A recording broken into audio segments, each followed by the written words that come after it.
ఈరోజు తాడేపల్లిలోని వైసీపీ ప్రధాన కార్యాలయం నుంచి మీడియాతో మాట్లాడిన మాజీ ముఖ్యమంత్రి వైఎస్ జగన్మోహన్ రెడ్డి గారు ఫస్ట్ ప్రధానంగా రైతుల సమస్యను ప్రస్తావించారు. రైతులు ఎదుర్కొంటున్న కష్టాలను ప్రధానంగా ప్రస్తావించారు.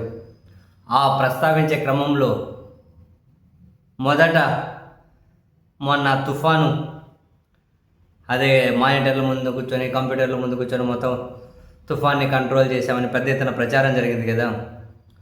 దాన్ని ప్రస్తావించుకుంటూ స్టార్ట్ చేసిన జగన్మోహన్ రెడ్డి గారు వీళ్ళు కంప్యూటర్ల ముందు కూర్చొని మొత్తం ఆ తుఫాన్ను పీకబట్టి అవతల ఇసిరి పడేసినంత బిల్డప్ ఇచ్చారు.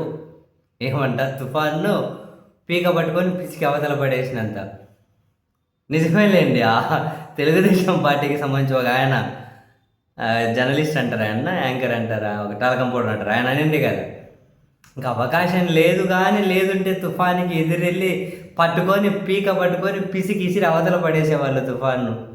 అంత పని చేశారని చెప్పి ఆయనే అన్నారు. బహుశా అవే ఉదాహరించినట్టున్నారు జగన్మోహన్ రెడ్డి గారు. కంప్యూటర్ ముందు కూర్చొని తుఫాను పీక పట్టుకొని పిసిక అవతలి ఇసిరేసిన వీళ్ళు ఆ తర్వాత ఆ తుఫాన్ వల్ల నష్టపోయిన రైతులను మాత్రం ఏమాత్రం ఆదుకోలేదు అన్న విషయాన్ని ప్రధానంగా హైలైట్ చేశారు. రైతులను ఆదుకోలేదు. వీళ్ళ అధికారంలోకి వచ్చిన తర్వాత 17 ప్రకృతి విపత్తులు వచ్చాయి.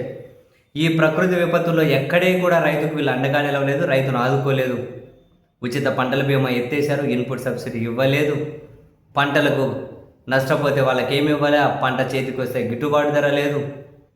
అన్నింటినీ ప్రస్తావించుకుంటూ చివరికి అరటి రైతుల సమస్యలను కూడా ప్రస్తావించుకొని వీళ్ళ శాడిజం ఏ స్థాయిలో ఉంటుంది అంటే, పులివెందుల దగ్గర 600 టన్నులతో మేము ఒక అరటికాయల కోసం స్టోరేజ్ ఏర్పాటు చేస్తే మామూలుగా కరెంటు బిల్లు కట్టలేమని చెప్పి దాని ఆపరేషన్స్ ఆపేశారు వీళ్ళు. అంత నీచమైన ప్రభుత్వాన్ని నడుపుతూ ఉన్నారు వీళ్ళు. రైతులకు కనీసం ఆదుకోకపోతే, రైతులకు కనీసం ఆసరా ఇవ్వకపోతే మరి అధికారంలో ఎందుకు ఒక ఘాటైన పదమే వాడారు. ముఖ్యమంత్రిగా ఆ సీటు మీద గాడిదలు గాయడానికి ఏమైనా ఉన్నారా?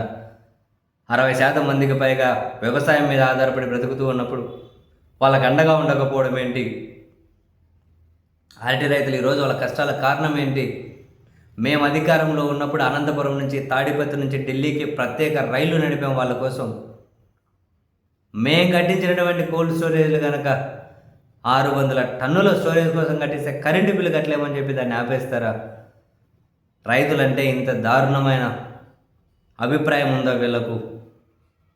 రైతు కంట కన్నీరు మంచిది కాదు, రైతులను ఆదుకోకపోవడం మంచిది కాదు అని చెప్పి ప్రధానంగా రైతుల సమస్య మీద జగన్మోహన్ రెడ్డి గారు సుదీర్ఘంగానే మాట్లాడారు. వాళ్ళ ప్రభుత్వ హయాంలో ఏం చేశాం, ఇప్పుడు వీళ్ళు ఎట్లా అన్యాయం చేస్తున్నారు, అన్ని విషయాలను కూడా చాలా కూలంకుషంగా మీడియా ముందుకు తీసుకొచ్చారు జగన్మోహన్ రెడ్డి గారు.